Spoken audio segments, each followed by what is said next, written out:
j'arrêterai la transcription assez vite. Donc, un tout grand bonjour à Emmanuel Sylvestre, que je remercie d'être avec nous aujourd'hui. Merci. Donc, peut-être en deux mots, donc, tu es le directeur du Centre de soutien à l'enseignement de l'Université de Lausanne et organisateur de la conférence QPES 2023 et correspondant suisse pour l'ADME et certainement plein d'autres choses aussi dont tu peux nous parler. Mais l'objectif aujourd'hui, c'est vraiment de donner envie aux enseignants, aux profs, à quiconque est face à des étudiants, de communiquer sur ces pratiques enseignantes. Correct? C'est parfait. Voilà. Alors, je te Alors, passe la parole. je vais juste essayer de partager mon écran. Théoriquement, ça devrait fonctionner. Alors, avec quelque chose comme ça. Hop, et puis, comme ça, est-ce que ça joue pour vous? Alors là, pour l'instant, moi, je vois le PowerPoint, mais pas en mode présentation, en mode édition. C'est un peu embêtant. Mais c'est joli. Je reconnais l'image, d'ailleurs, dont on se sert. Bonjour Hervé, je te vois maintenant. Ah, maintenant, tu es incrusté dans PowerPoint, c'est la grande classe, mais il est toujours en mode édition. Ah là, tu n'es plus. Et alors, comme ça. Et alors, comme ça, tu es en dessus du PowerPoint. C'est toujours très joli en dessus, donc physiquement en dessus, mais le PowerPoint est toujours en mode édition. Là, tu es à côté du PowerPoint en mode édition. On va y arriver. C'est bon, tu as fait tout le tour, hein, je crois. Alors, on va repartager. Et comme ça. Et comme ça, c'est parfait. Donc, tu es en dessus, mais en dessus, en dessus, donc, du PowerPoint. Donc, on te voit et on voit ton PowerPoint en mode, cette fois, présentation. Eh ben, on va y arriver. Alors, parfait. Bonjour à toutes et à tous. Donc, voilà, comme le précisait Nathalie, l'idée aujourd'hui, c'est de discuter, en fait, de voir comment on peut communiquer sur ces pratiques enseignantes. Au niveau de la présentation, elle va se dérouler en deux parties. Une première partie qui sera d'aborder quand même la question du Scholarship of Teaching and Learning. Lorsqu'on parle de communiquer sur ces pratiques, c'est une approche qui va être intéressante. Donc, on va voir un petit peu, j'imagine que plusieurs d'entre vous êtes déjà familiers avec ces questions, mais de voir aussi peut-être quels sont les enjeux qu'il y a derrière cette pratique, les différences qu'il peut y avoir entre cette pratique et puis ce qu'on peut appeler la recherche en éducation, et puis voir comment on peut accompagner aussi les collègues enseignants dans ces pratiques.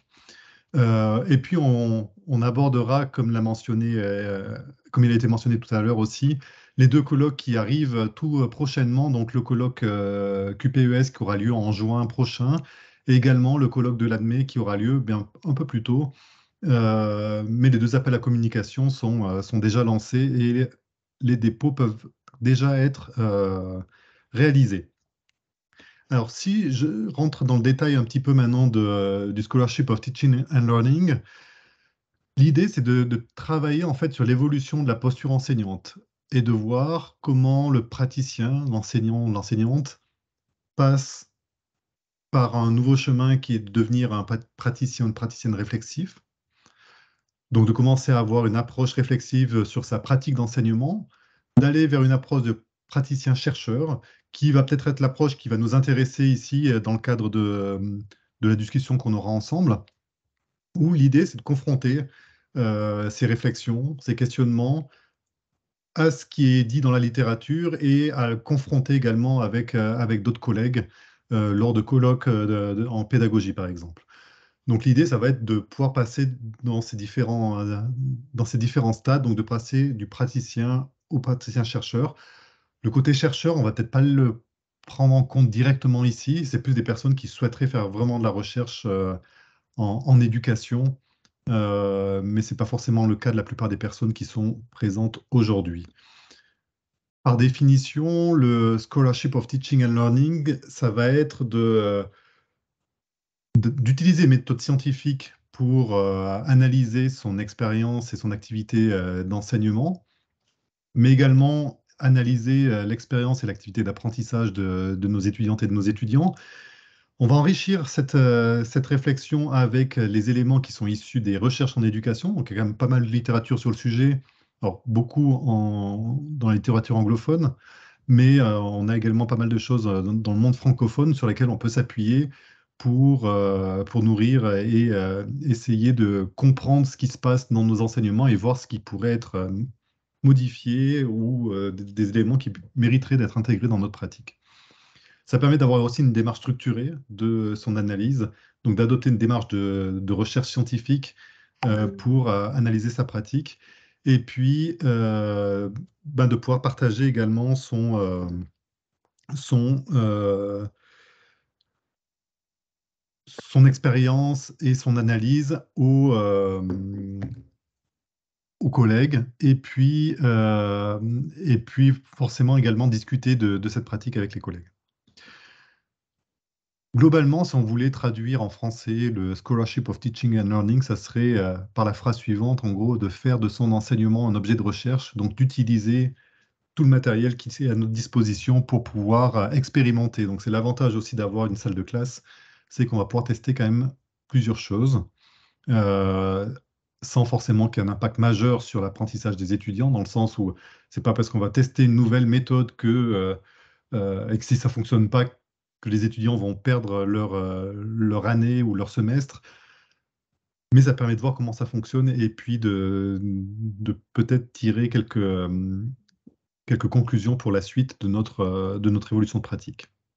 Donc on est également dans une démarche de recherche ici, mais également dans une démarche de développement professionnel, dans le sens où les apprentissages qui vont être réalisés dans le cadre de cette étude vont me servir pour développer mes compétences. Or, c'est bien la différence entre la recherche en éducation. Sur le SOTL, on est dans une recherche appliquée avec une portée limitée. On est dans un contexte bien spécifique de ma salle de classe, avec des étudiants qui sont propres à mon contexte également. L'idée, ça ne va pas être de pouvoir généraliser ces résultats, mais bien de pouvoir partager les résultats à l'ensemble de la communauté et de pouvoir créer une communauté autour des pratiques que j'aurais testées. De l'autre côté, si je suis en recherche en éducation, là, on est plus sur de la recherche fondamentale avec l'idée de généraliser les résultats et de trouver des explications à des principes généraux. Donc, je fais bien la différence entre ces deux éléments.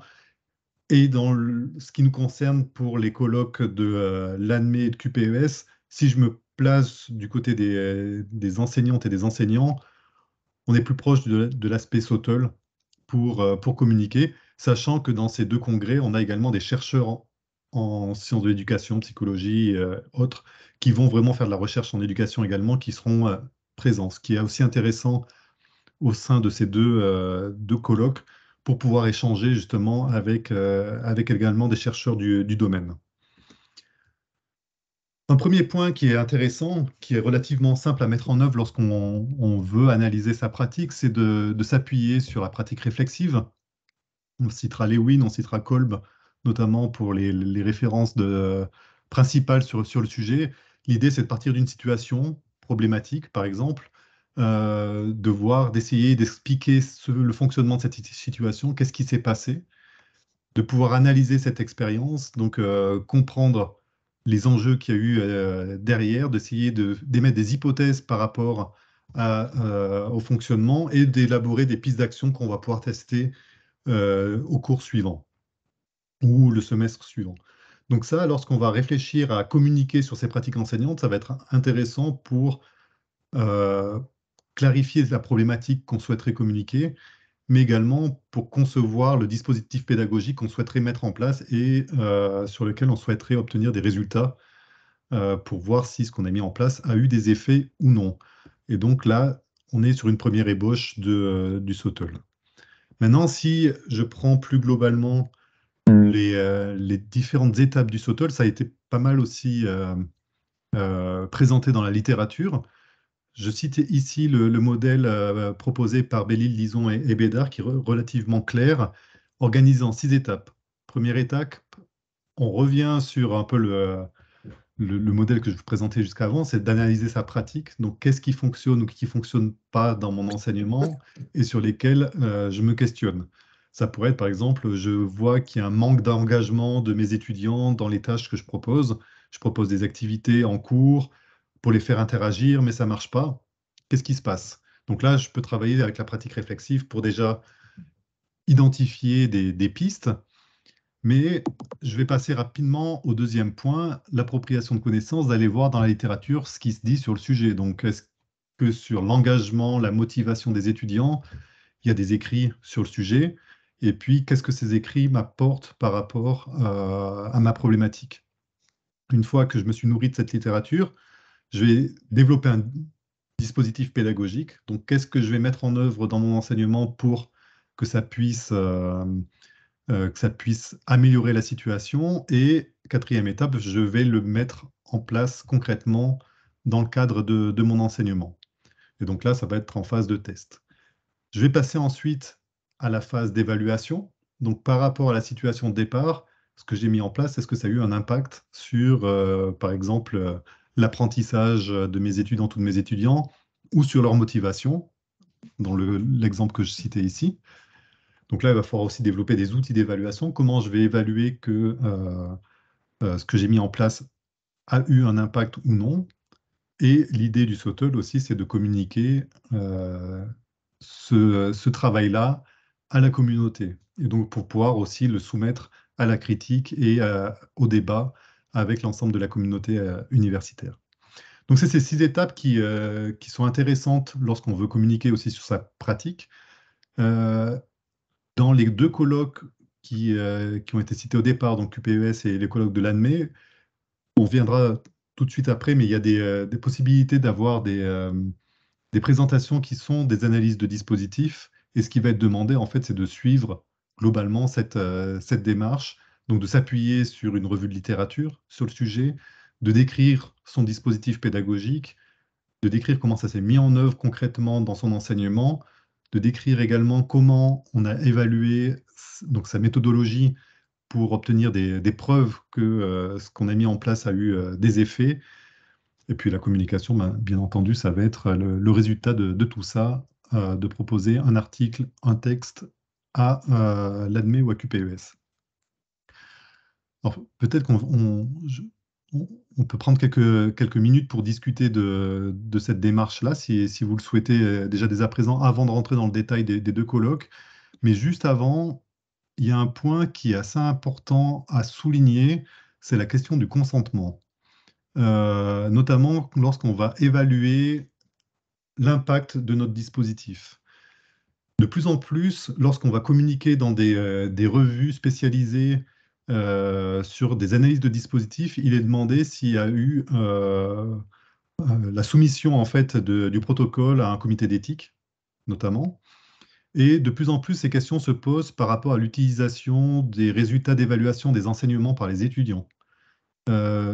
C'est vrai que lorsqu'on communique sur des analyses de dispositifs, souvent on utilise euh, les, euh, les résultats d'évaluation des enseignements par les étudiants, ce qui est un matériel auquel on a accès facilement, sauf que dans les revues, dans des revues de journaux spécialisés scientifiques, maintenant, si on n'a pas demandé le consentement des étudiants, on ne va pas pouvoir publier en fait ces résultats. Donc ça, c'est assez important de dire si je veux faire passer ou si je veux utiliser ces résultats d'évaluation, ben, de faire passer un formulaire de consentement auprès des étudiants pour qu'on puisse utiliser ces données. Ou alors, lorsque, par exemple, si c'est un questionnaire en ligne, mettre une case à cocher proposant aux étudiants, en tout cas informant les étudiants que ces données pourraient être utilisées dans le cadre d'une recherche et si oui, leur demander explicitement de consentir à ce qu'on puisse utiliser les données qu'ils ont proposées dans le réponse, que ça soit au niveau des questions fermées ou des questions ouvertes. Et ça va être également le cas si j'utilise d'autres outils d'évaluation, notamment si on va proposer des focus group, des choses comme ça. Donc il va falloir aussi, ou des entretiens semi-dirigés, avoir leur consentement pour pouvoir réutiliser notamment certains verbatims dans le cadre de nos analyses. Alors, je vais peut-être juste faire une pause au niveau de la présentation, juste pour voir si déjà par rapport à ça, il y a des questions. Si ça va, je me tourne vers les organisatrices pour voir si c'est OK, si on fait un petit break questions-réponses à ce moment-là. Alors, ça va très bien. Et moi, je propose de poser une question, alors justement en lien avec ces récoltes de données, en fait, parce que c'est un peu là-dessus que repose le résultat de la recherche, finalement. Et alors, On a publié dernièrement avec Hervé concernant les haies, donc on a repris évidemment avec le consentement ou pas des étudiants. Mais enfin, moi je le fais régulièrement, c'est que je fais un questionnaire, j'explique aux étudiants que c'est pour évaluer la méthode, etc. Donc il faut faire encore plus explicitement que ça. Il faut C'est vraiment ça. le land. Ok, Alors, d'accord. c'est vrai que pour QPES ou l'ADME, c'est pas demandé. Donc, il n'y a pas de formulaire de consentement. Par contre, nous, on a été sollicité par des enseignantes et des enseignants de notre institution qui souhaitaient communiquer dans des revues spécialisées, notamment des revues disciplinaires. Sans ce questionnaire, en fait, ils n'ont pas pu utiliser ces données. Et Sans il ce y a, consentement, pardon. ouais. Et il y a une formulation de ce consentement qu'on pourrait partager avec nos Alors, auditeurs. j'ai pas la phrase Ouais. toute faite, mais en gros, c'est ce que je disais tout à l'heure. C'est déjà d'avoir une phrase qui explique que ces données peuvent être utilisées dans le cadre de recherche. Et puis, en gros, proposer explicitement, bah, est-ce que je consens, oui ou non, est-ce que les données que j'ai renseignées sont utilisables pour une communication dans un congrès ou dans une revue, par exemple. Ouais. Ok, très bien. Hervé, tu as la main levée. Merci. Oui, aussi, si on, si on communique dans des congrès de pédagogie médicale, non seulement il y a le consentement qui est demandé, mais il faut aussi avoir un avis de la commission d'éthique Oui. qui est important. Donc, bien souvent, quand ça traite, enfin, quand on n'a pas des questionnaires ou des recherches qui sont de type invasif sur la personne, les commissions d'éthique se dédient de ce genre de choses, mais il faut quand même avoir la décision de la commission d'éthique qui le précise. Donc ça, c'est juste des... faut être conscient suivant dans quel domaine on est, dans quelle branche on travaille. Ok, c'est de la pédago, mais des fois, il y a plus que de la pédagogie. Et puis, il y a les habitudes, je vais dire ça comme ça, institutionnelles ou professionnelles. Et puis c'est vrai qu'avec toutes les discussions qu'il y a eu sur la protection des données personnelles et autres, maintenant c'est des choses qui ont été peut-être qui marquent davantage en fait la recherche. Et je pense que c'est une bonne chose aussi. Et c'est vrai que si je reprends l'exemple de l'évaluation des enseignements, souvent on a tendance à utiliser ces données comme étant une donnée qui nous appartient, mais c'est une donnée qui nous a été quand même fournie par les étudiants à un moment donné. Et donc là, d'un point de vue éthique, c'est quand même intéressant même pas qu'intéressant, mais pertinent de demander leur avis. Oui, je crois qu'il y a une question aussi de Yann. Oui, bonjour. Euh, Tu fais la différence entre finalement le SOTOL et la recherche en éducation, et finalement le SOTOL c'est fait par des non-spécialistes de la recherche en éducation. Sur cette phase de revue de littérature, bah, du coup, comment finalement on arrive à trouver un équilibre? Faut pas que ma revue de littérature prenne trop de temps, puisque finalement, bah, du coup, je suis pas un spécialiste et c'est pas le cœur de mon action, mais aussi il faut que je sois crédible en essayant de pas réinventer la roue. Comment on trouve cet équilibre-là? Alors, tout dépend dans quelle institution tu te trouves aussi, parce que ça, c'est quelque chose qui peut se faire aussi en partenariat avec les structures d'appui pédagogique. Donc, ces structures d'appui pédagogique, elles peuvent accompagner les enseignantes et les enseignants dans la réalisation de cette revue de littérature aussi. Déjà, de dégrossir le terrain, d'apporter des textes qui peuvent être pertinents. Après, dans cette démarche SOTL, ce qui est intéressant aussi, c'est que c'est quand même un outil de développement professionnel. Et donc, le fait d'aller se renseigner en pédagogie universitaire, d'aller voir des textes en pédagogie universitaire, c'est aussi un axe de formation et de développement. Donc, ça peut être accompagné par les structures d'appui, mais en même temps, il ne faut pas que les conseillères ou conseillers pédagogiques se substituent aux enseignants pour faire cette revue de littérature. Ce qu'on a pu voir par le passé aussi, hein, dans beaucoup de communications qui sont faites en pédagogie, sont co-rédigées par des conseillères et conseillers pédagogiques. Et quand je dis co-rédigé, souvent c'est rédigé par là ou le conseiller pédagogique et l'enseignant est associé en fait à cette recherche-là. Donc ça, c'est aussi quelque chose qui est important. En tout cas, si on veut être réellement dans le cadre d'une approche SOTL, le travail doit être fait par la personne qui est responsable de l'enseignement. Et en termes de temps, ben oui, ça va prendre du temps. Communiquer sur sa pratique, on est aussi sur du développement professionnel, donc ça prend du temps aussi pour se former là-dessus, pour collecter les données, pour analyser ces données, pour rédiger sur ces éléments. Je ne sais pas si ça répond bien à ta question. Oui, oui, oui. Merci d'avoir rappelé le rôle des services d'appui à la pédagogie. Ok, est-ce que je continue, je rentre dans le vif du sujet avec QPES et l'ADME alors. C'est parti. Alors, retentative de partager l'écran. Je vais valider quand ce sera. C'est parfait, du premier coup. Développement professionnel.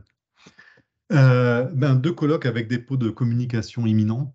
Le premier, c'est QPES, qui va avoir lieu du 5 au 9 juin 2023 à l'Université de Lausanne, dans le bâtiment qui est affiché ici, donc le bâtiment Géopolis. C'est un colloque qui est en partenariat avec la HEP Valais, la HESSO Valais, Unidistance, et puis l'UNIL, bien entendu.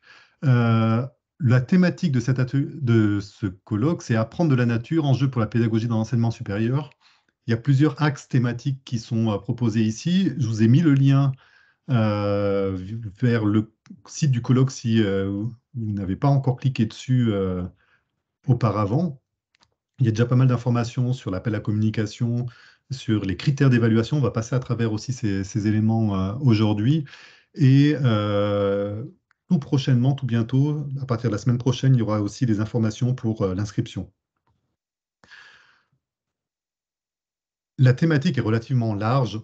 On est sur la nature. Alors, ça pourrait paraître très spécifique, mais quand on voit les différents axes, on peut imaginer communiquer relativement facilement par rapport à une thématique de son enseignement. Je ne vais pas rentrer dans le détail des thématiques ici, parce que ce n'est pas forcément l'objet de la discussion, mais plutôt de rentrer dans les différents types de communication qui sont proposés et de s'y prendre aussi peut-être à l'avance. Alors c'est vrai qu'on est peut-être pas si en avance que ça déjà pour ça, mais notamment le premier point que j'ai indiqué, c'est QPES qui est demandé, c'est de rédiger un article en fait qui va être soumis à l'évaluation.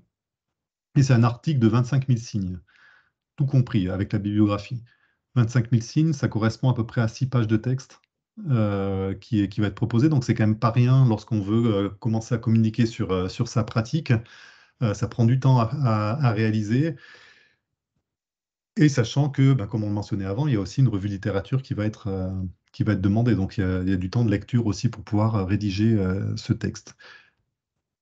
En revanche, ce qui est intéressant, c'est que ça permet de structurer aussi un écrit qui va être débattu lors du colloque, ou par rapport peut-être les personnes qui sont moins familières à QPES, ce qui se passe, on n'a pas des communications de 20-25 minutes par contributeur, on est plutôt sur des communications de 5 à 10 minutes, sachant que tous les textes sont mis à disposition des participantes et des participants avant le colloque. Donc, l'idée de QPES, un peu l'idée d'une classe inversée.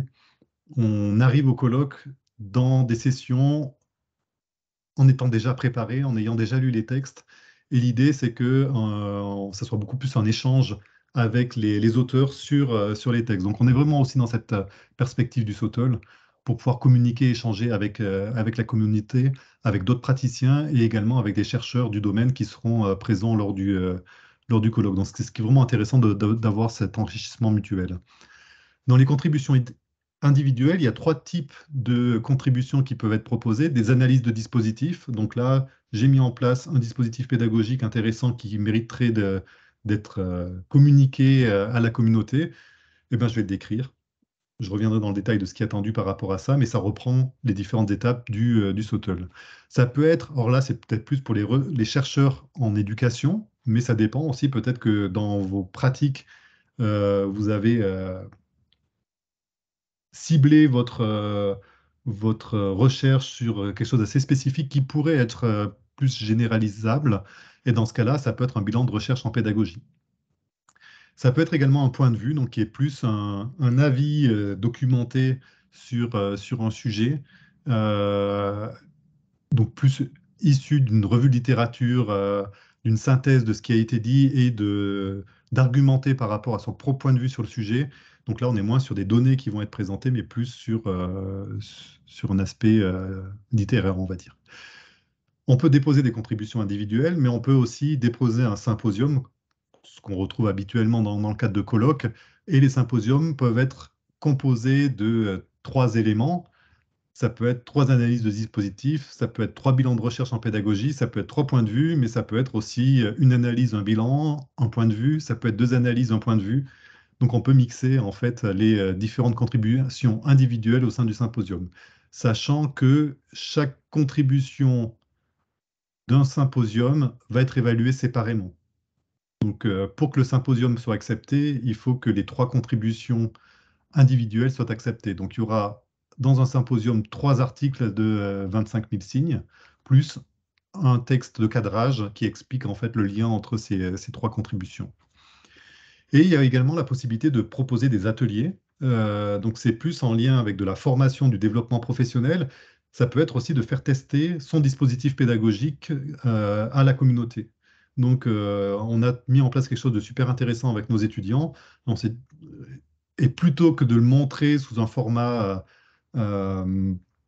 scientifique, on va dire, c'est plus de le faire vivre aux participants et de dire, ben, OK, ben, voilà comment vous allez vivre une méthode pour engager activement les étudiantes et les étudiants en grand groupe, par exemple. Et puis là, on propose en fait de faire vivre cette expérience-là à la communauté. Donc là, c'est les différents types de communication. Maintenant, au niveau des évaluations, j'ai repris les critères d'évaluation qui sont ici. On a des grilles critériées pour QPES. Donc, pour chaque critère qui sont présentés ici, les évaluateurs et évaluatrices doivent se prononcer sur chacun de ces critères pour chaque texte revu, sachant que chaque texte va être revu par 2 personnes. Et si jamais il y a un litige par rapport à l'évaluation, il y a une 3e personne qui va relire le texte également. Donc, ce qui est attendu au niveau des analyses de dispositifs, c'est de présenter le contexte général. Alors, ce qui est intéressant avec cette grille de critères, c'est que ça permet de structurer également son texte. On demande de présenter le contexte et de décrire le dispositif. Donc ça peut être la partie introductive du texte qui est proposé, de cibler la problématique, d'argumenter autour de ça, donc la revue de littérature qui va permettre d'étayer ces éléments, de décrire comment on a évalué le dispositif, son impact, que ce soit au niveau des étudiantes et des étudiants, leur apprentissage, leur motivation, leur expérience d'apprentissage au sens général, mais également aussi, ça pourrait être sur l'évaluation par rapport à ma propre pratique enseignante aussi. Donc ça peut être aussi au regard des enseignantes et des enseignants, qu'est-ce qui a évolué dans ma pratique. Comment le dispositif peut être transféré. Donc l'idée aussi de QPES et puis de l'approche Sautel en général, c'est de pouvoir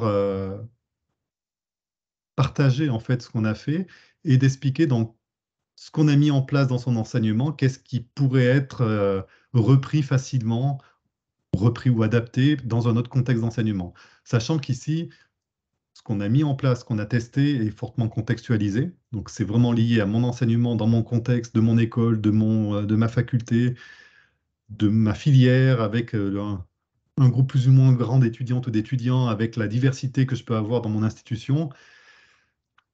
Ça fait beaucoup de paramètres en fait qui fait que c'est difficilement généralisable.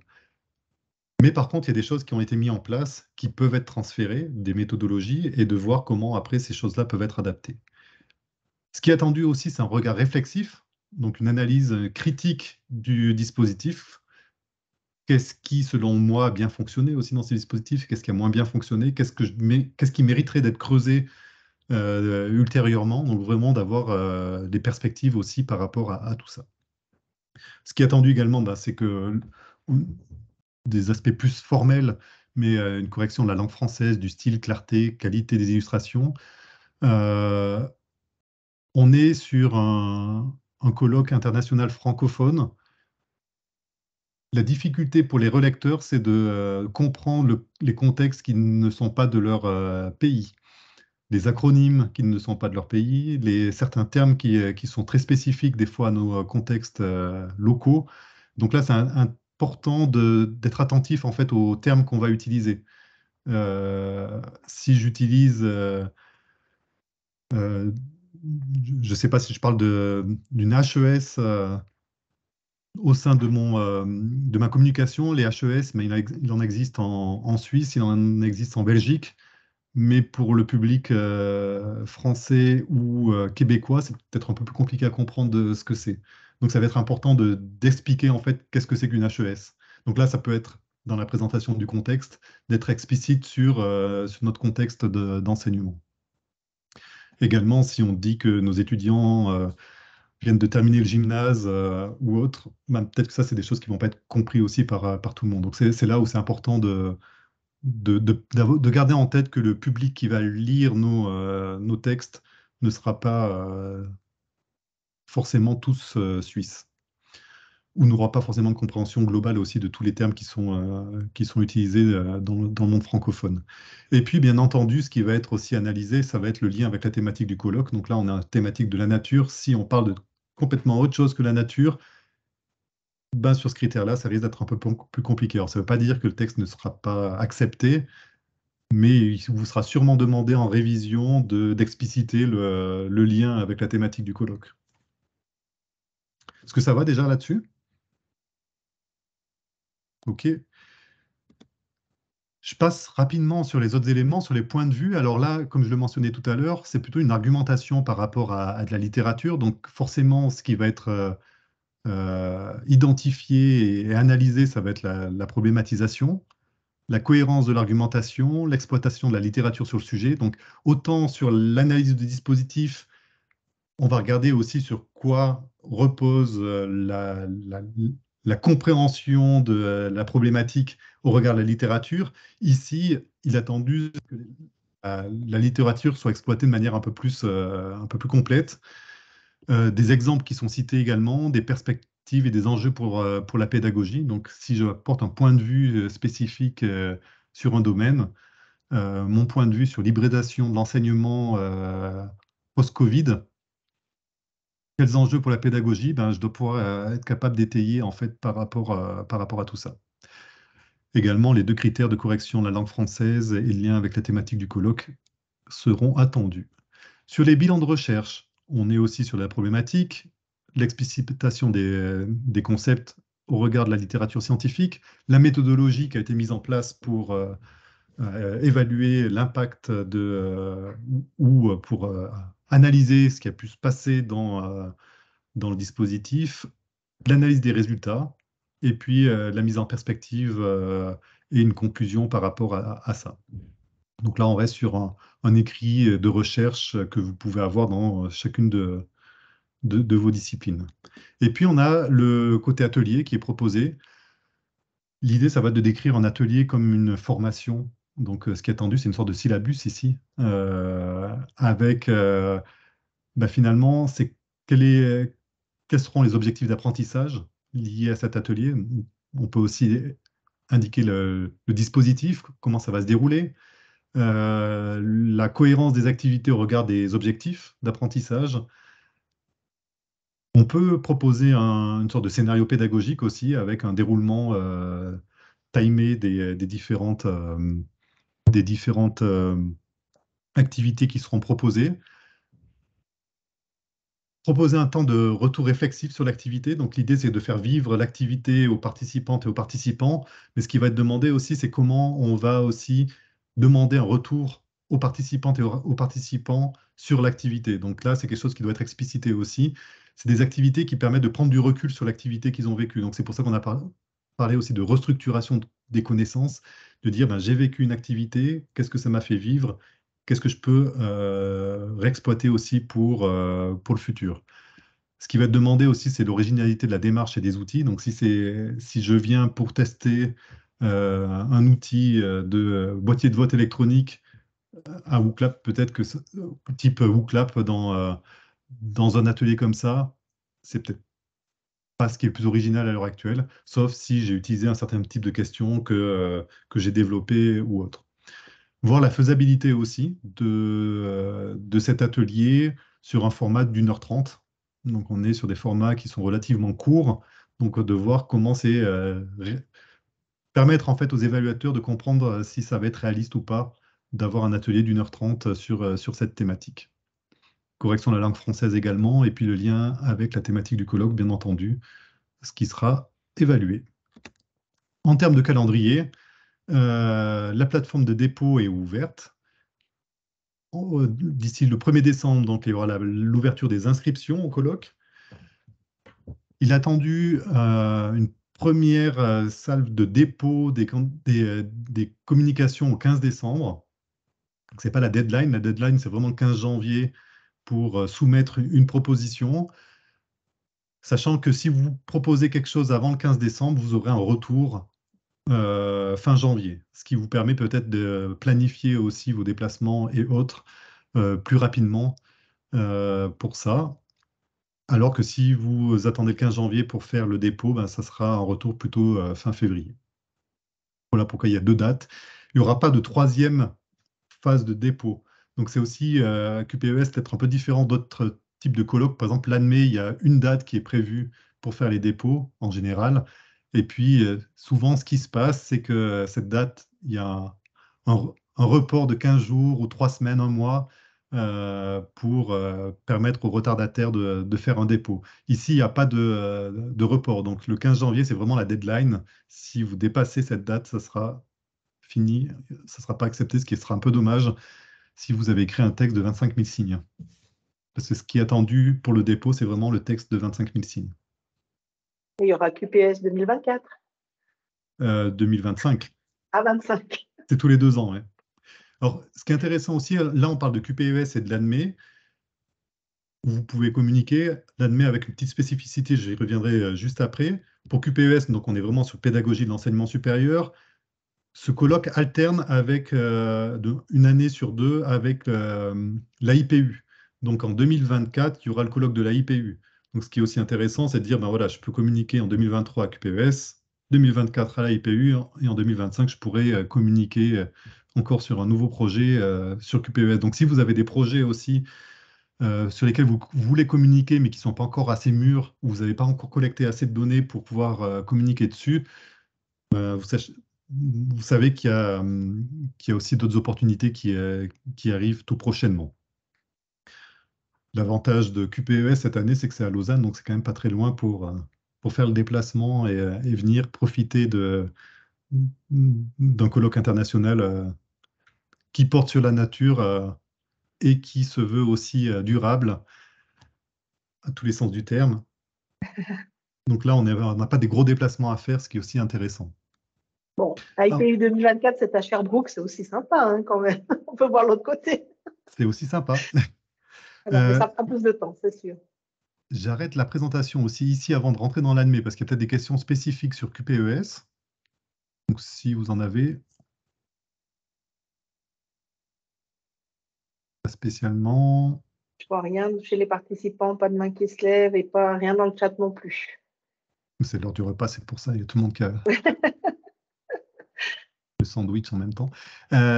Ok, on est toujours bon? Non, là tu es de nouveau en mode édition. C'est pas la bonne fenêtre. J'apprends pas de mes erreurs. Si, voilà. Une fois sur 2, c'est bien. Ouais. Je passe au colloque de l'ANME.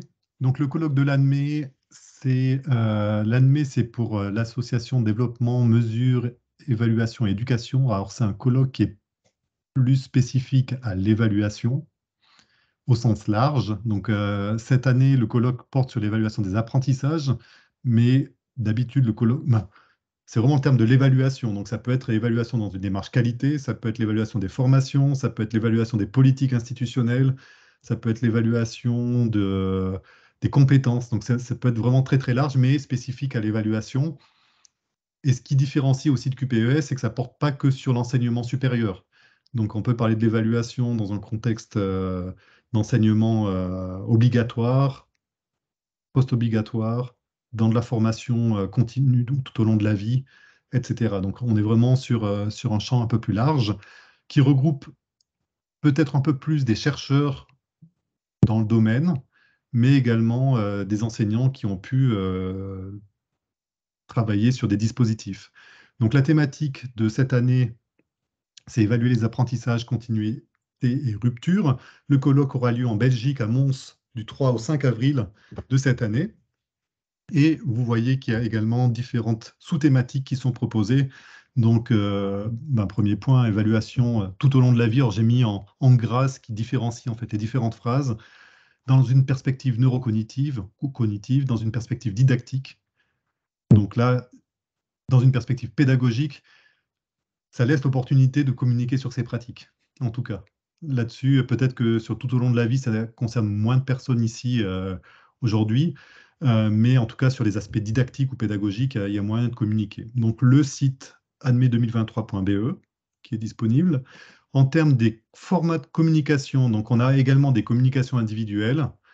Alors, c'est peut-être moins gourmand en temps pour soumettre quelque chose à l'ADME. Ce qui est demandé, ça va être deux résumés, un résumé de 300 mots et un résumé de 1000 mots hors bibliographie. Donc on est sur quelque chose qui est relativement court. Un résumé de 1000 mots, c'est en gros une page et demie de texte, alors qu'on est sur 6 pages pour QPES. Des symposiums qui vont être également proposés. Alors pour les symposiums, ce qui est attendu, c'est qu'il y ait des communications qui viennent d'institutions différentes, en général de 3 institutions différentes et si possible d'au moins 2 pays différents, pour avoir aussi une diversité et d'avoir une plus grande richesse au niveau des échanges au sein des différents des contributeurs. Et puis la possibilité de proposer des textes complets également. Donc ça, c'est un nouveau format qui est proposé cette année, donc de pouvoir rédiger un texte type article qui pourrait être discuté. Plusieurs catégories. Alors, c'est relativement proche de ce qui est présenté dans QPES, avec peut-être des termes différents, les travaux de recherche. Donc là, on est vraiment de la recherche en évaluation. Des développements d'outils. Est-ce que j'ai développé des outils d'évaluation qui pourraient être communiqués? Des analyses de pratique. Donc là, j'ai mis en place un dispositif d'évaluation, comment je vais tester, quel impact ça a pu avoir auprès de mes étudiants. Et puis, ça peut être aussi des synthèses de recherche. Alors ça pourrait être synthèse de recherche, un peu le point de vue qu'on a vu tout à l'heure dans QPES. Les travaux de recherche, ça se rapproche un peu plus des bilans de recherche qu'on avait vus aussi pour QPES. Les critères d'évaluation, là, ils sont génériques pour l'ensemble des propositions. Donc, c'est la pertinence, donc le lien avec la thématique du colloque. Sachant qu'il y a la thématique qui est proposée, que je vous ai présentée juste avant, mais il y a également des réseaux thématiques. Donc, parallèlement à la thématique et l'évaluation des apprentissages cette année, il y a également des réseaux thématiques qui existent. Il y a un réseau thématique, par exemple, sur l'évaluation des enseignements par les étudiants. Il y a un réseau thématique sur la validation des acquis d'expérience. Voilà, il y a plusieurs réseaux thématiques comme ça qui existent. Donc, il y a aussi possibilité de communiquer dans le cadre de ces réseaux thématiques plutôt que sur la thématique globale du colloque. Mais il faut qu'il y ait quand même soit un lien avec cette thématique globale, soit un lien avec les réseaux thématiques. Le cadre conceptuel et la problématisation, donc ça revient sur les éléments qu'on a présentés avant, c'est quel cadre théorique, quelle est ma problématique, les objectifs, qu'est-ce qui est visé, et puis des références clés. Donc là, dans le texte qui est attendu, dans le résumé, il faut que ça apparaisse clairement, d'avoir le cadrage thématique, la problématique qui apparaisse clairement, et puis qu'est-ce qui va être mis en œuvre. La démarche, le recueil de données, le corpus qui va être utilisé pour réaliser mon analyse, les instruments que j'ai utilisés également et l'analyse qui va être réalisée, et puis l'apport avec les résultats, les constats et les perspectives. Alors, en général, ce qui est attendu, c'est qu'il y ait des résultats qui soient présentés. Souvent, au niveau de l'ADME, par expérience, il est accepté également des textes où les résultats sont en cours de collecte. Donc, ça peut être spécifié dans le document que les résultats sont en cours de collecte. Donc, ça permet de pouvoir quand même communiquer là-dessus.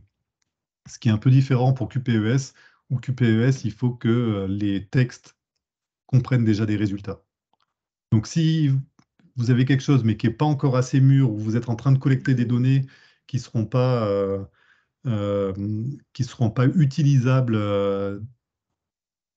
d'ici le 15 janvier pour QPES, tournez-vous plutôt vers l'ADME si vous traitez de la problématique de l'évaluation, parce que c'est quand même ça qui va être aussi, on va dire, le point principal en fait du choix entre les deux colloques. Au niveau du calendrier, donc là, les inscriptions peuvent être réalisées en ligne déjà. Il y a un premier appel à communication qui a été... qui est clos depuis le 15 novembre. Donc là, on est déjà hors délai. Il y a eu un report qui a été fait au 8 janvier 2023. Donc voilà, prochaine étape, c'est 8 janvier si vous souhaitez communiquer à l'ADME avec une réponse au 12 février, pour savoir si votre texte est accepté ou pas. Quelques textes pour aller plus loin. J'ai mis des éléments plutôt sur les aspects SOTL. Par rapport au point qu'on discutait tout à l'heure sur l'éthique de la recherche, j'ai mis le texte de Moser qui est 2021, tout récent, sur l'éthique de la recherche en sciences humaines et sociales avec le défi du consentement.